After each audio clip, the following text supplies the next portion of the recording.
Welcome to the Dr. Jeff Show. We are here live on this first Tuesday of July. What a great day it is. Hot all over the place.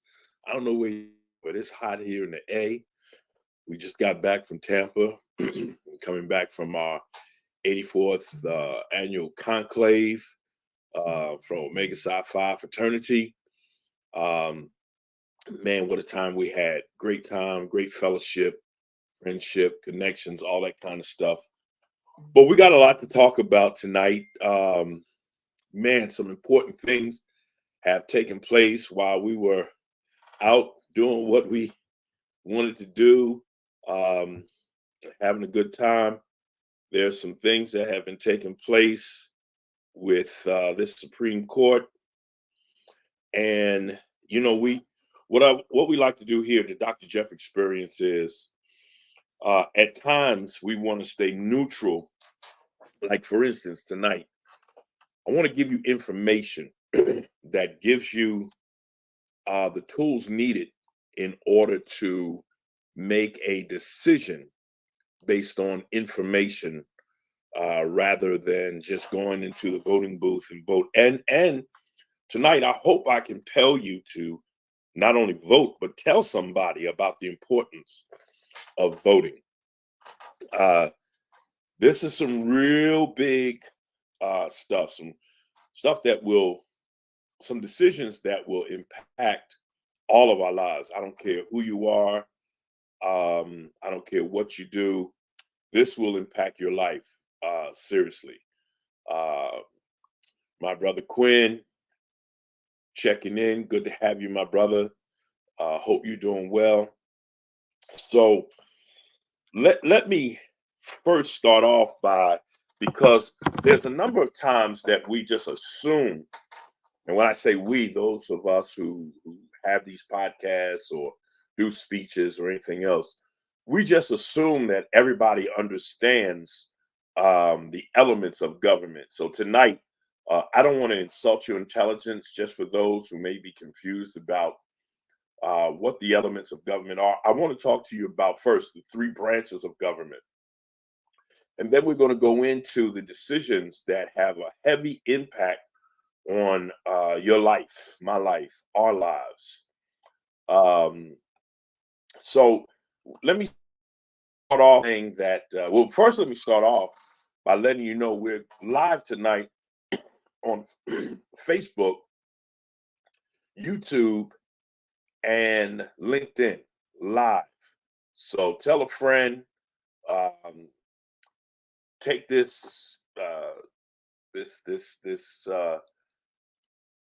I can't even think.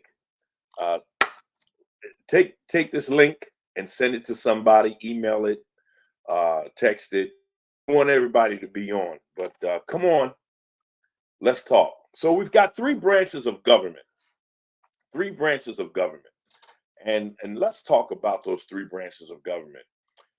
You've got the executive branch, you have the legislative branch, and you have the judicial branch. And let's go over what some of those things are. You've got the executive branch, you've got the legislative branch, and you've got the judicial branch. Those are the three branches of government. So I'm saying this so that people understand that, we just had a debate and people talked about how bad Biden did or how bad Trump did. But the fact of the matter is, when you elect a president, the president has staff. They have staff. They have department leaders. So it's just not the president making decisions. Now, when you have a president that makes decisions and doesn't take the advice of those experts, then that's when you run into a problem. So let's talk about the executive branch. The executive branch is your president and your vice president. And under the executive branch, you have 15 cabinet members. Those are federal cabinet members. They are heads of certain agencies. Then you have your state federal branch, executive branch, which includes your governors, your lieutenant governor, your state cabinet members, your local mayor, or your city council. That all falls under the executive branch. And this is why I always say it's very important for you to vote from the local level all the way up to the federal level.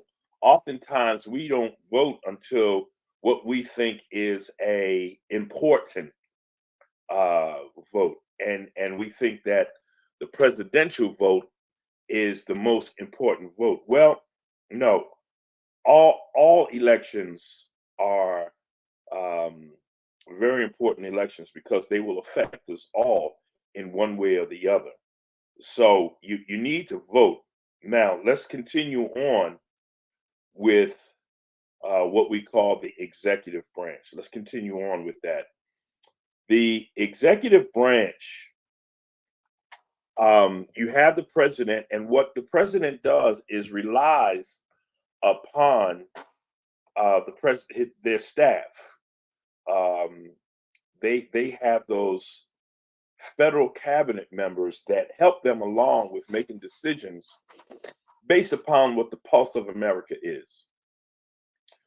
Then, under the three branches of government, you have the legislative branch. Now, the legislative branch creates law. That is your Senate, which includes two senators per state. Here for the state of Georgia, we have uh, Senator Raphael, Reverend Raphael Warnock, and Senate Member John Ossoff. Um, then you have House members, which is 435 voting members, six non-voting members based on your population. So they create law, your legislative branch. And even in the creation of law, the president has the authority to reject the law that has been created. He can reject it, or he could also himself do what's called an executive decision. Okay, so legislative branch on the state side, you have what's known as a bicameral legislative body with House and Senate members. Here in the state of Georgia, we've got a state House and Senate, and the only exclusion to that is which only has senators. And then, of course, under the legislative branch, you have the local city councils varying in size and in structure. And then the third part of that is the judicial branch. So they interpret law. The judicial branch interprets law. The legislative branch creates law, and the judicial branch interprets law. Now, your judicial branch is your federal Supreme Court, which includes 9 chief justices nominated by the president and approved by Senate. Again, a major reason why the vote is important, because whoever is the president has the authority to appoint Supreme Court justices. And in a moment, you will see just how important that is. You have your lower federal courts that handle appeals, your tax problems, bankruptcy, etc. Under the state Supreme Courts, you have a state Supreme Court, you have a Court of Appeals, you have trial courts, you have juvenile courts, and then you have family courts. And then under that, you have your local municipal courts with specified jurisdictions. Again, this is the importance of why you should vote.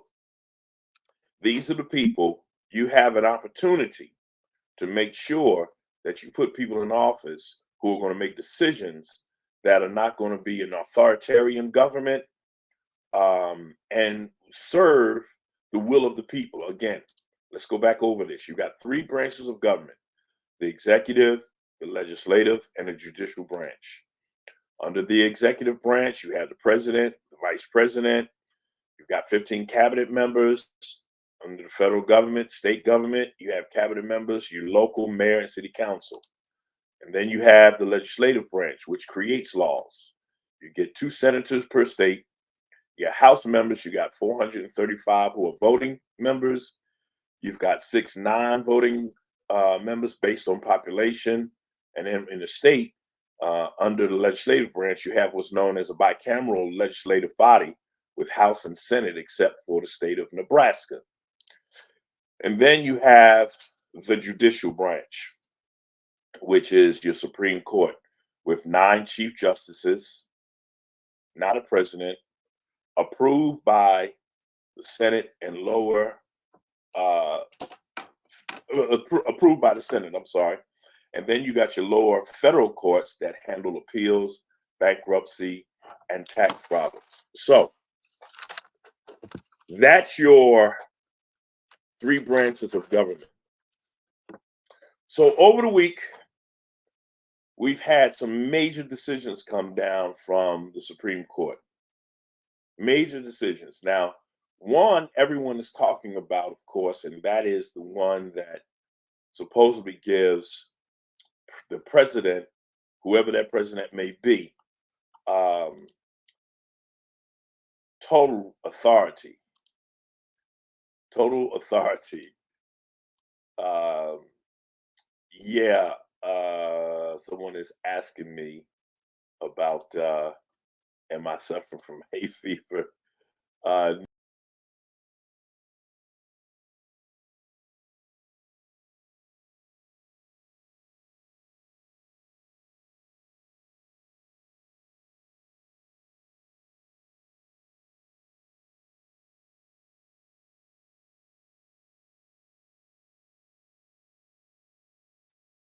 there we go. We're having some problems tonight.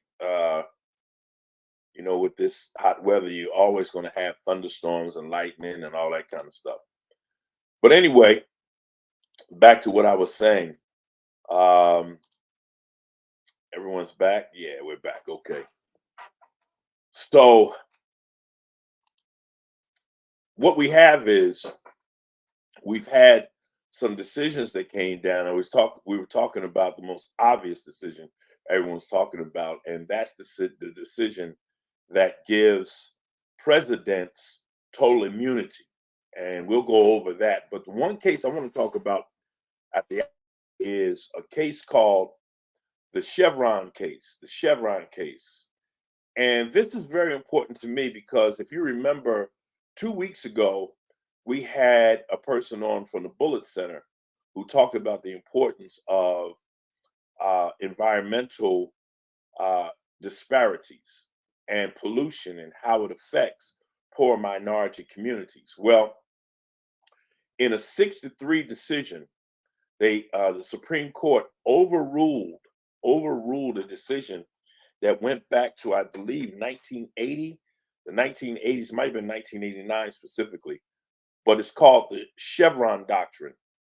The original case was Lober-Bright Enterprises and Raimondo. So on Friday, June 28th, the Supreme Court overturned 40 years. Listen to me. 40 years of precedent in this case, favoring corporate interests over American health and safety. Now, what this ruling did was it undermines federal agencies like the Food and Drug Administration, the Environmental Protection Agency, the Department of Labor, and the Equal Employment Opportunity Commission, making it harder for them to protect us from harm. Now, you've got to understand that the leaders of these agencies, they are experts in their field, and they also employ experts in their field. For the Food and Drug Administration, you have scientists that know what is healthy for us. They're the ones that deal with food labels, organic, GMO. What is the safe amount of pesticides that can go into foods? They deal with greenhouse gases. They deal with climate change. Food and Drug Administration, along with the Environmental Protection Agency. The Environmental Protection Agency, they study the environment, and they are the ones who dictate where corporations can dump their waste, where they can't, where it's safe, how much of their exhaust goes into the air.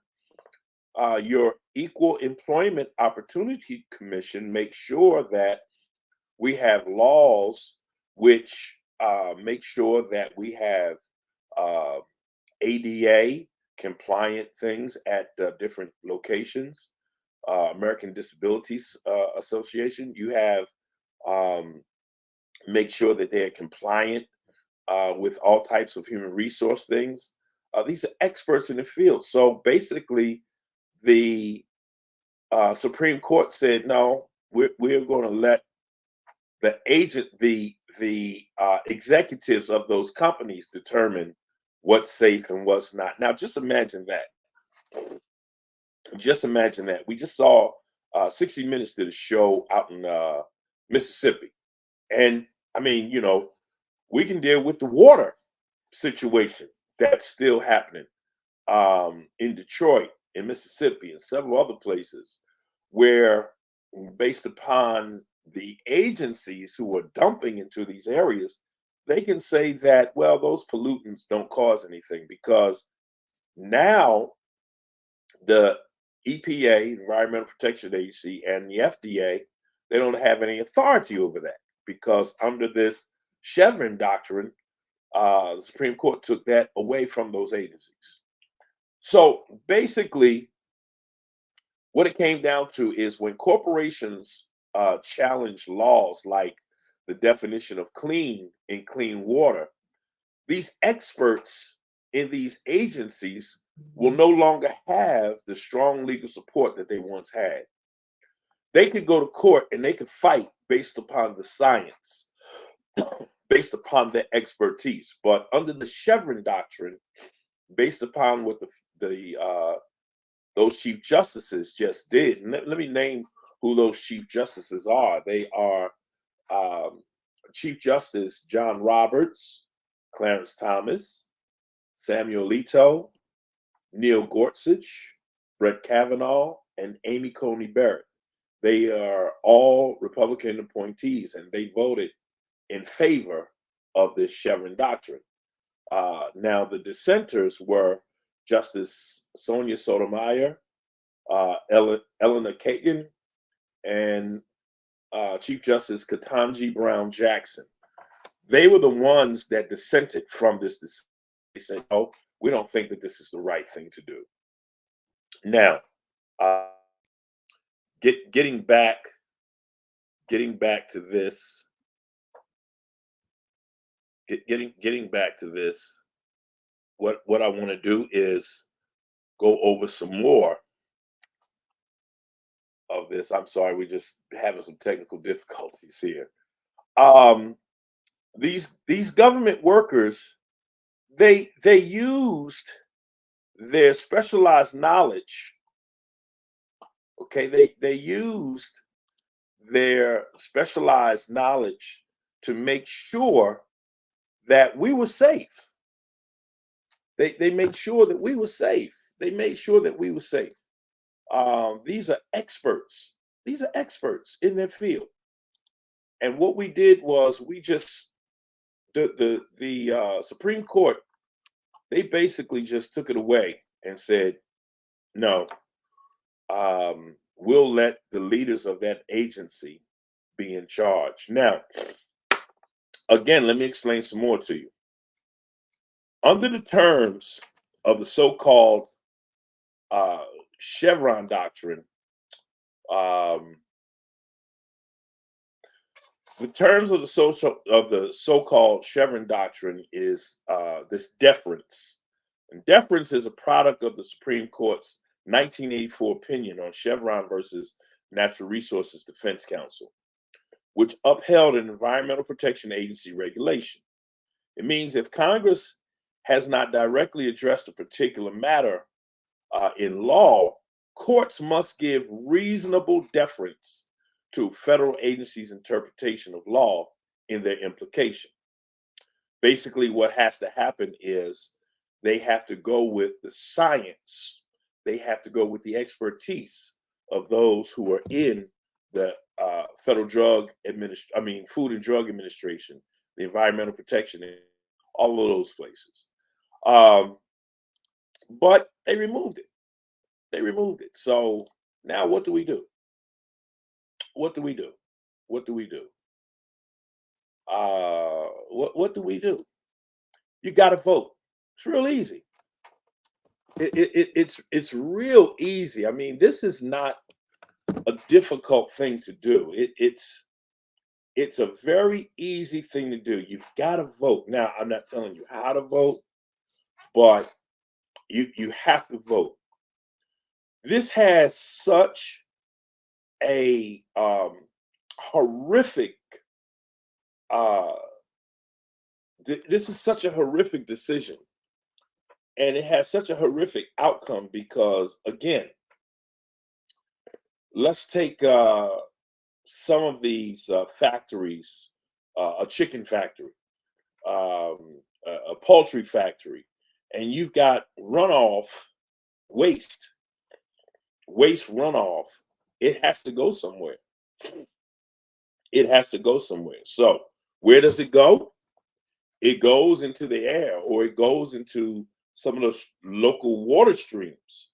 And if that takes place, guess what? Who gets it? Poor and minority folks, because those are people who live normally in those areas. Those are people who normally live in those areas. Now, why am I saying all this? Because it's important that you vote. You have to vote. You have to vote. There's no way in the world. There's no way in the world that you can go forward without voting, because this is going to continue to happen. This is going to continue to happen. So you got to vote. So again, if you want to look that up, it's called the Chevron Doctrine. Chevron. The Chevron Doctrine. Then, of course, there's the big case that everyone is talking about. And that is, again, a 6-3 decision that sent down to the lower court the decision dealing with presidential power and immunity from criminal prosecution. So let me read a little blurb of what the Supreme Court said. And again, that was a 6-3 vote. The dissenters were Justice Sonia Sotomayor, Elena Kagan, and Ketanji Brown Jackson. Thank goodness for them, right? So here's a little synopsis. They said that we conclude that under our constitutional structure of separated powers, the nature of presidential power requires that a former president have some immunity from criminal prosecution. Read these words again. We conclude that under, okay, we conclude that under our constitutional structure of separated powers, the nature of presidential power requires that a former president have some immunity from criminal prosecution for official acts. Now, those are the words that come into question, because now the lower courts are going to have to figure out what are official acts. What are the official acts of a president? So, presidential power requires that a former president have some immunity from criminal prosecution for official acts during their tenure in office, at least with respect to the president's exercise of his core constitutional powers. This immunity must be absolute, as for their remaining, and I'm using this language because here it says his, and I don't want to put out the point that it would never be a female. So I use there. As for their remaining official actions, they are also entitled to immunity. So the big question in this decision is, what is an official action? If I send SEAL Team 6 to destroy my opponent in an election, is that an official action? If I jail people because they're talking about me, is that an official action? If I choose to bar anyone from having a podcast like this, is that action? Under the core constitutional powers, these are the decisions that now have to be made by the lower court based on this Supreme Court decision. At the current stage of proceedings in this case, however, we need not and do not decide whether that immunity must be absolute or instead whether a presumptive immunity is sufficient. And this is what Chief John Roberts says. Now, based on the dissent, let me tell you what the dissenters were stated through Justice Sonia Sotomayor. What she stated was, today's decision to grant former presidents criminal immunity reshapes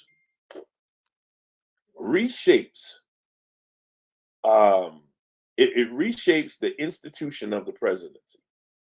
It makes a mockery. This is a Chief Justice, Sonia Sotomayor says, it makes a mockery of the principle foundational to our Constitution and system of government, that no man is above the law.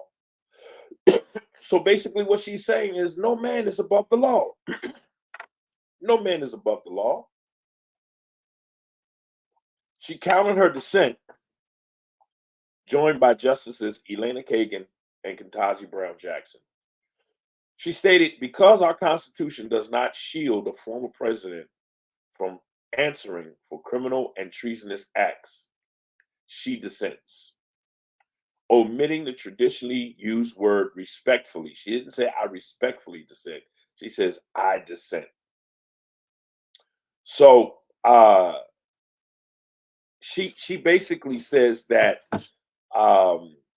never in the history of our republic has a president had reason to believe that he would be immune from criminal prosecution if he used the trappings of his office to violate the criminal law. Basically, what is being said here is that President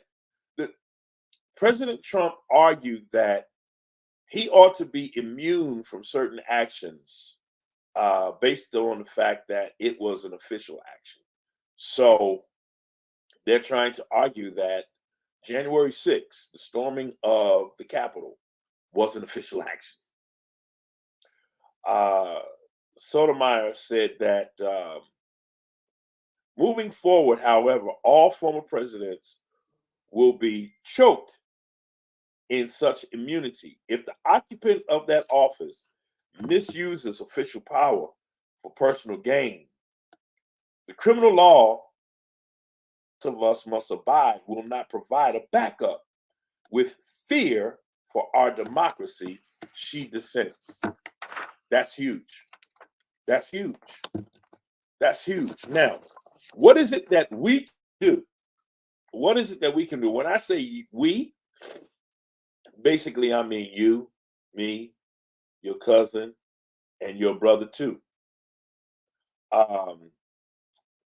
Basically what's happening is, again, one more time, it was ruled for the first time that former presidents have broad immunity from prosecution in a decision that indefinitely extends the delay in Donald Trump's trial in Washington on charges of election interference and all but rules out a trial before the November election. Now, the good thing is that it's really not over yet because the justice returned the case to the United States District Court Judge Tanya Chunkin, which is in Washington, D.C., which is a federal court.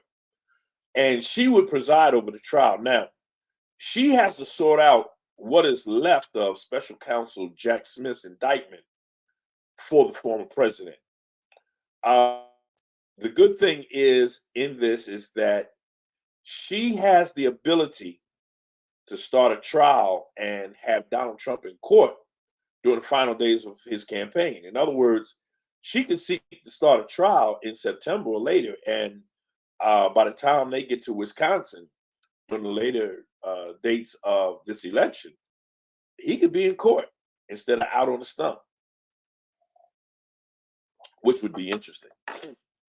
So those were two major decisions. But there's one more. There's one more. The Supreme Court also, and listen, join in if you have any questions, you got any statements. I know it looks like our Facebook feed has gone off. I don't know what happened with that. But they are working to get that done. I don't know what happened. But those of you who are on YouTube and LinkedIn, go ahead and ask your questions, check in, make your comments. The last one is the Supreme Court ruled to grant cities more power to arrest, cite, and fine people who sleep outside in public places, overturning 6 years of legal protections for homeless residents in California and other Western states. If you want to look that up, you can look that up under the Grant Pass versus Johnson. Again, it was a 6-3 decision. Same people voted the same way.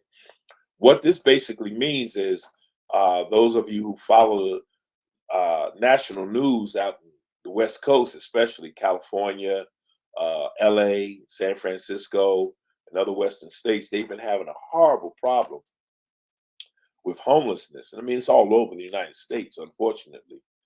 And now the Supreme Court, they granted cities basically telling them you can arrest people, you can cite them, people, instead of trying to find out what's wrong with those who are outside sleeping and see what you can do to help them along the way. I know in New Jersey now, in Atlantic City, they have a program which helps those who are homeless find shelter, help them with their needs, whether it be mental health, whether it be drug or alcoholism. This is what they do. They help them out. So again, it's a crazy situation, but it's not over. Okay, it's not over. You still have a way to overcome this. You can vote. You can vote, and you can get things done to say no to authoritarianism, because that's what this is going towards. This is going towards what's known as authoritarianism. In other words, it's a dictatorship. It's you basically have a king. You basically will have a king or a queen, if there was a female to win the presidential election. And I don't think anybody wants that. Nobody wants a king or a queen. We live in a democratic society. Now, this is the reason that it is important to vote. And when you start voting, you got to start at the local level, because the local level affects us the most. We just had an election here in Georgia, and we elected judges, school board members. Matter of fact, there is new legislation that is trying to be passed in the state of Oklahoma, that Oklahoma officials want lessons from the Bible to be taught in schools and are willing to fight in court because they know that this conservative body that is in America can go to the Supreme Court and win based on past decisions. Now, many of you are probably saying, well, we need prayer in school, we need Bible. Let me put that into perspective. First of all, this nation was not built on biblical principles.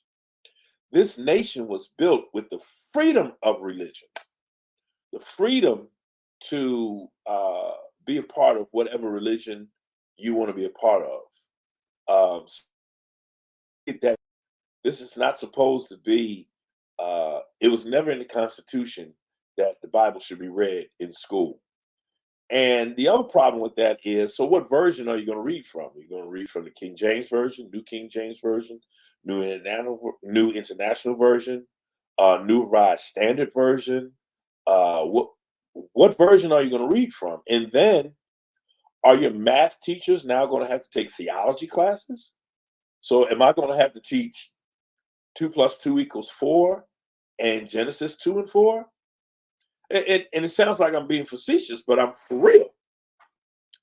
And the Bible can be interpreted because it is an interpretation of those who are divinely inspired. But let's say, for instance, or let's look at history. The Ku Klux Klan used the Bible to legitimize themselves for killing blacks and Jews and minorities. You can look at some of the things that are happening now.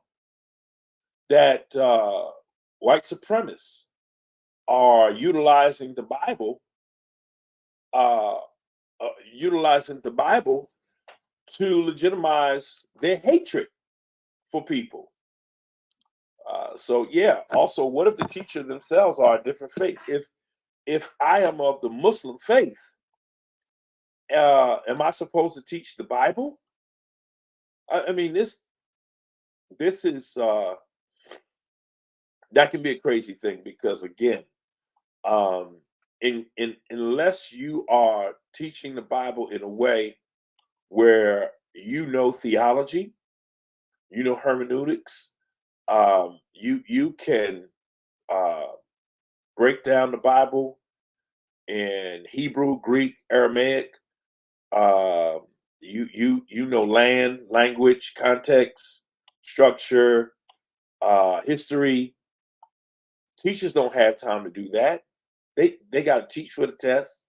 And again, if you're an algebra teacher, if you're an art teacher, you don't have time to learn those things. So read the Bible just what it says, and come on, come on. I'm not against, of course, I'm not. I mean, hey, listen, I've got a degree I got a bachelor's degree, doctorate degree in theology. So I'm not saying I'm against it.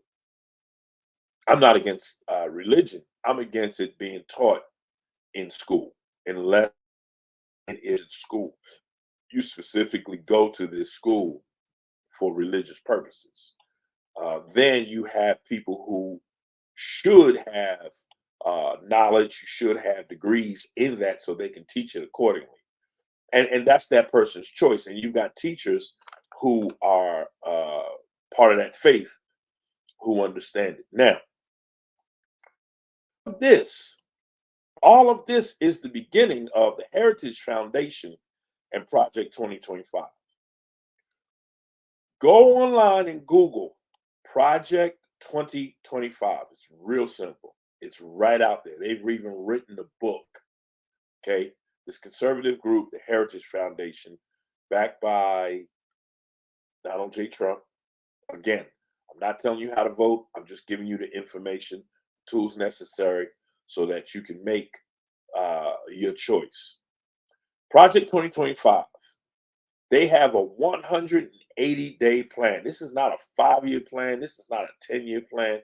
They have a plan from day one to eliminate federal agencies starting in January 2025. Now,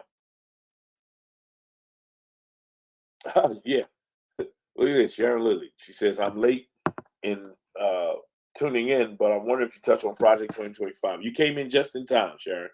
Came in just in time. We're talking about it right now. Project 2025, which is this is big by the Heritage Foundation. It is pushed by the Heritage Foundation. It is a very conservative organization. They are pushing this Project 25. They wrote a book. You can buy the book. I mean, there's no secret on what they're trying to do. You can buy the book, but Google it because it's in PDF form. If you want to download some of it, get a synopsis of what it is that they're trying to do.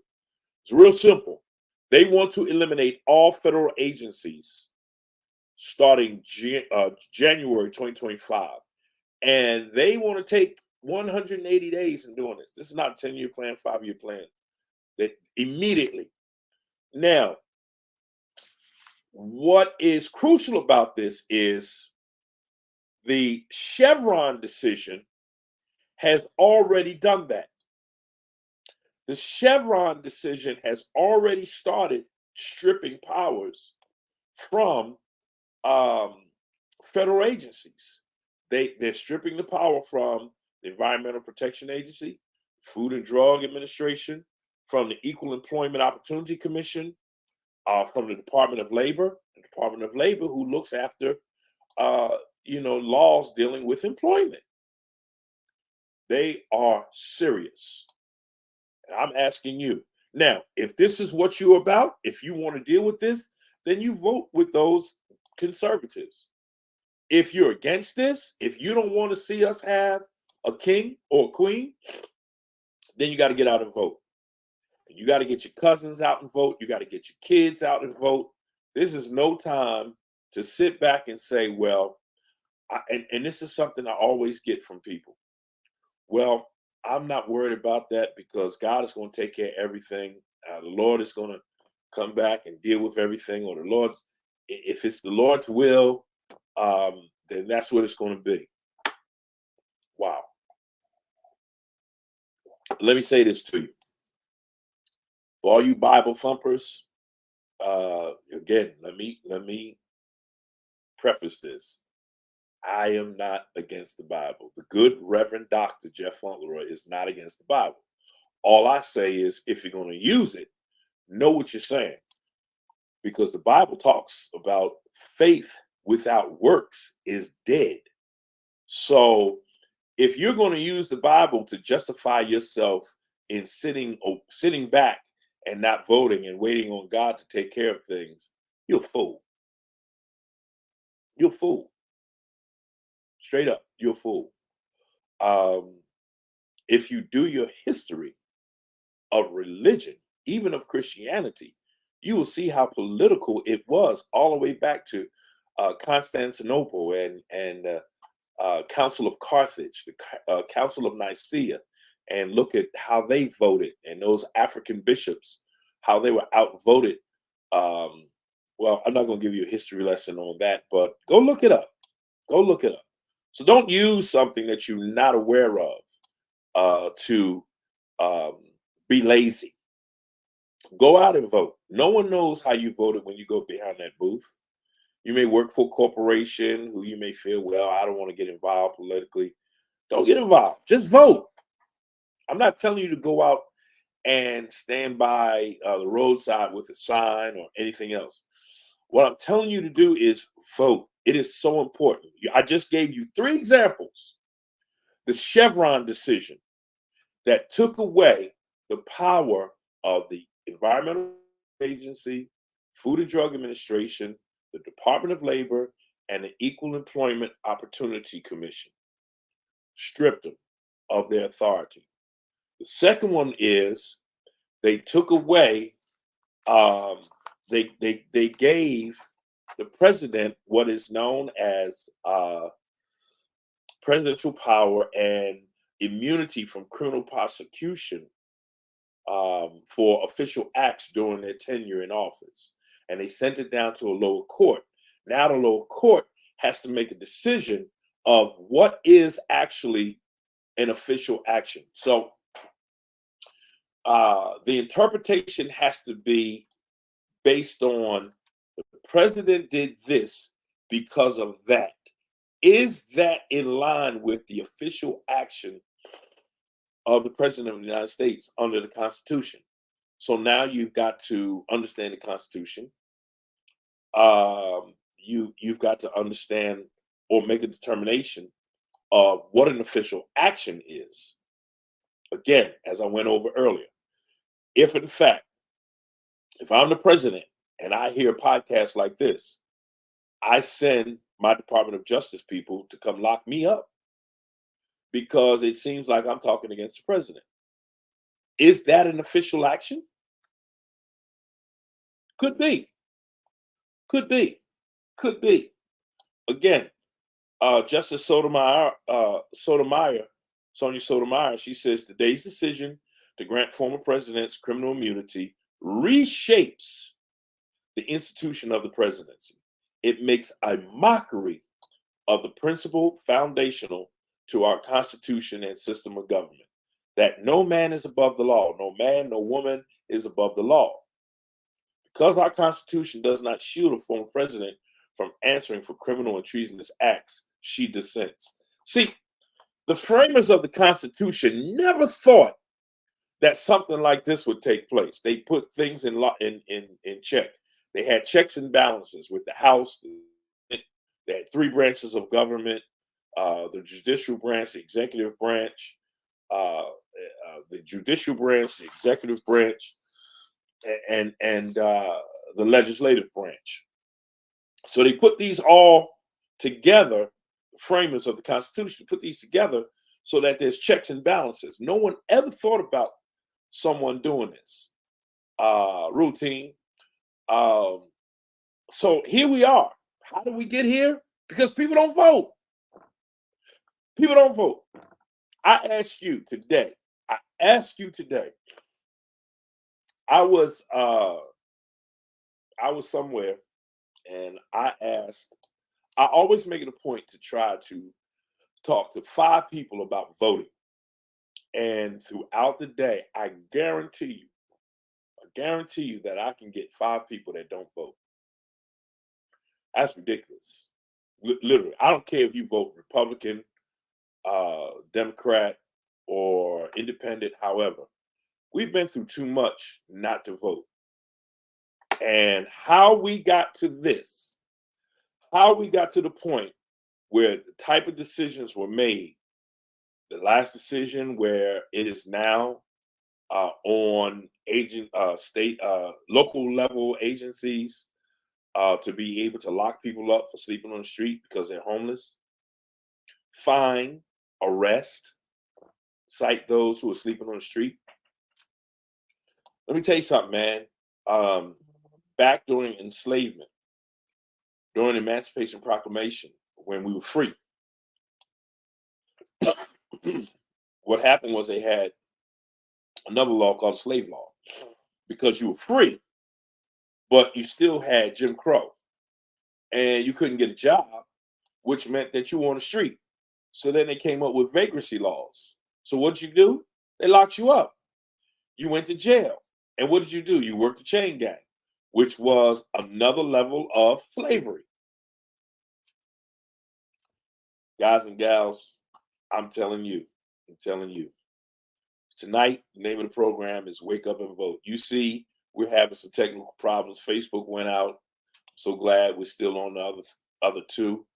I don't know what happened, but again, based on the subject we're talking about, who knows? What I do know is this. It's time to get out and vote. I don't know what organizations you may be a part of. I know my fraternity just did a big statement on voter registration. The NAACP was at our 84th conclave for Omega Psi Phi fraternity in Tampa, and they talked about the importance of vote. They're a nonpartisan group, but they talked about the importance of vote. Never before, and I've been involved in politics for a long time. I ran for office. I won. I was an elected official many times over, but I have never seen anything like this before in my life. I never even considered it. Um, I can remember my former pastor, my good friend. He said to me during this last election, he said, "Jeff, I get the feeling, man, that this president is not going to leave the White House once he loses." And I said, "Man, you crazy, man. You crazy. Go ahead. That'll never happen." When it happened, I went right to him. I said, "Thou art a prophet because you saw that coming. I didn't. I thought that we had enough checks and balances. And then, of course, who would have ever thought that we would have had people storm the Capitol? Oh, I'm sorry. There was a fourth decision. There was a fourth decision that said that the Department of Justice may have overstepped their authority in charging those members of uh, those extremists that broke into the Capitol and did damage, hurt police officers. Remember, this is the group that backs the blue. They backed the blue. But on that date, they backed up the blue. In other words, they backed them up. They put their lives on the line. Some of those officers have died. Some of those officers have been permanently injured. Some of those officers have left because of mental stress, PTSD, all kinds of things that took place because who would have thought they were getting beat with flags?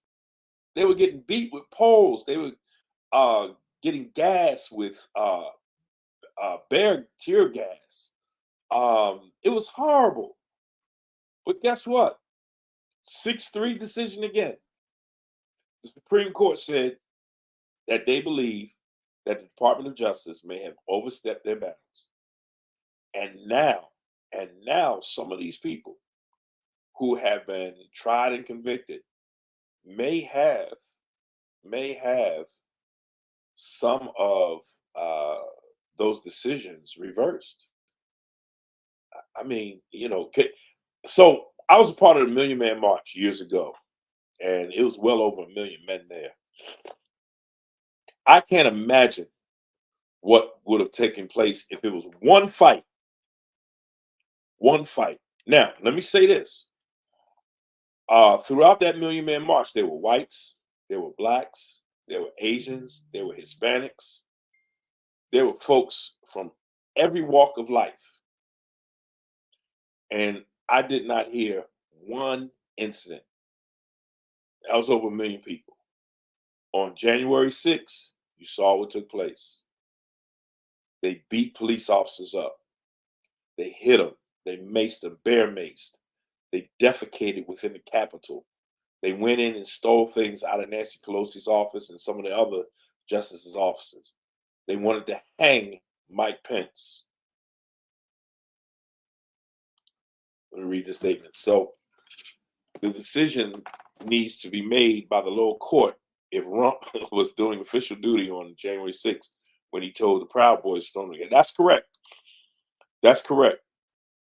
The lower courts now are going to have to start making decisions, and they're going to have to make the interpretation of what is a official act. Now, again, based on that determination, Sharon, it can be an appeal. It can go to the appellate court on the lower level. And then if, in fact, they disagree with the appellate court's decision, guess where it goes to? The Supreme Court.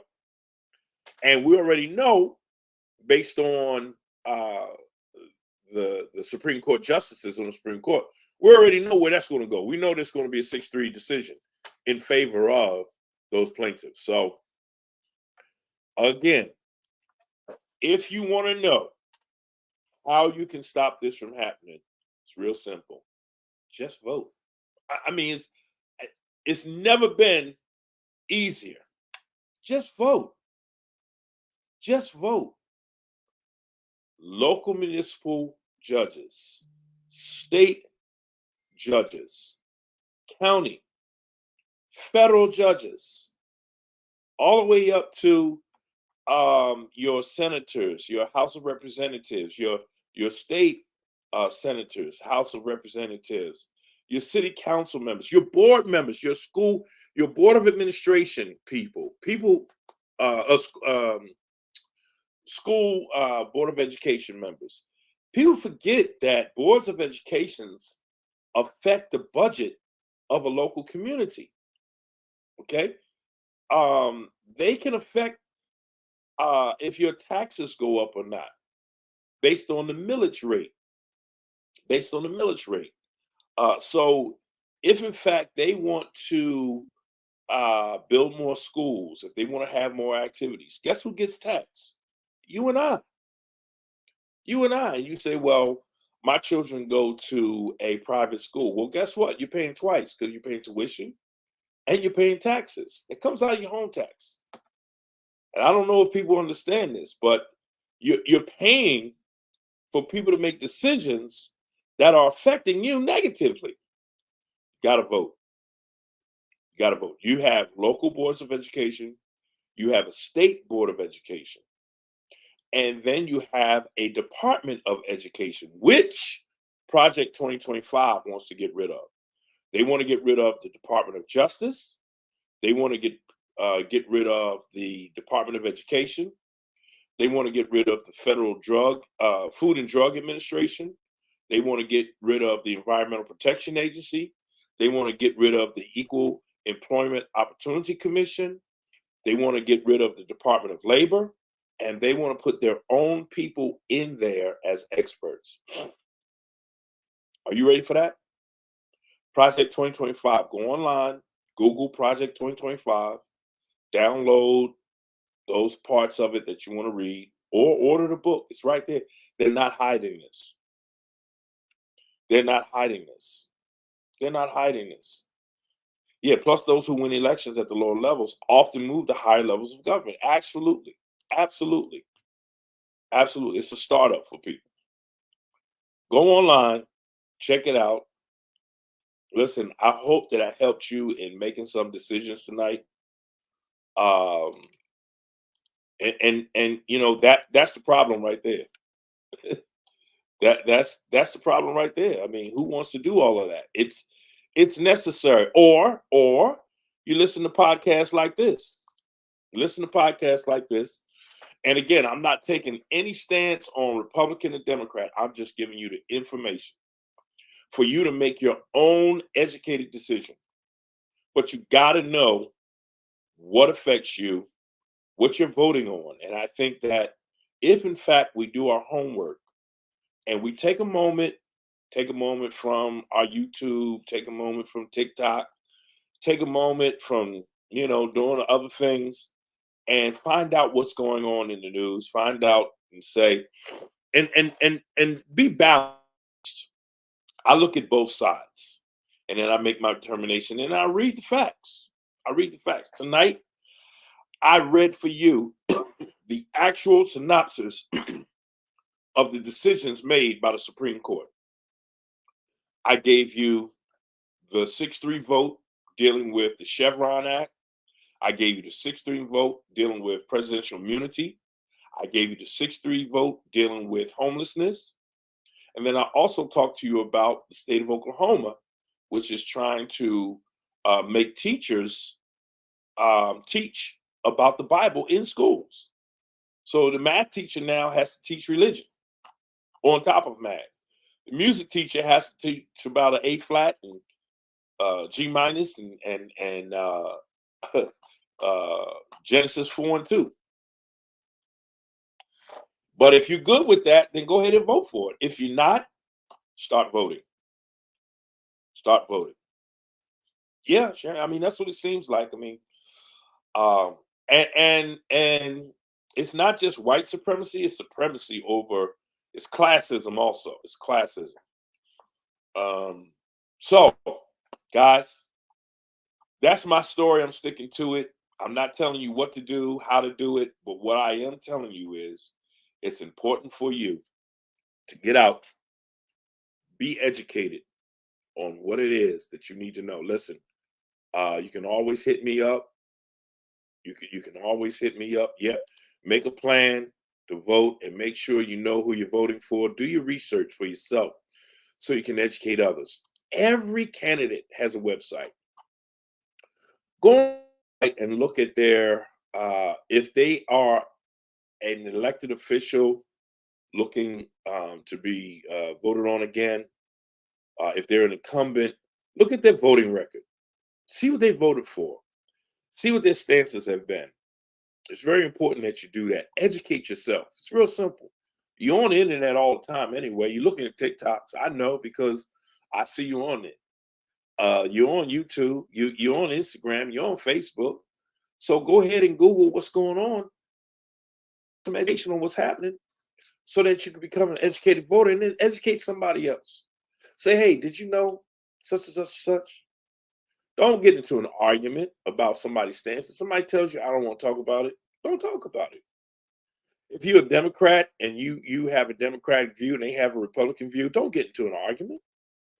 Ask them why. They may come up with something that you didn't know about, and vice versa. If you're a Republican and somebody's a Democrat and they say something, they have a stance, don't argue with them. Don't argue. Ask what's going on. Don't be judgmental. Be curious. Be curious. Listen, that's all I got. I love you. Thank you for tuning in tonight and listening to my rant. I hope that I educated somebody with these facts. Go out and fact check me. Go out and fact check yourself. Find out what's happening with the Supreme Court decisions. Find out what's going on with this elections coming forward. Find out what's going on locally so that you will be informed, and support those who you stand by. Support those who seem to have the same views that you're interested in. Donate, donate your time, whatever you can do. But more than anything, you know what I always say and always close with: meet needs and solve problems at the end of the day. God bless you. I love you. Take care. God bless.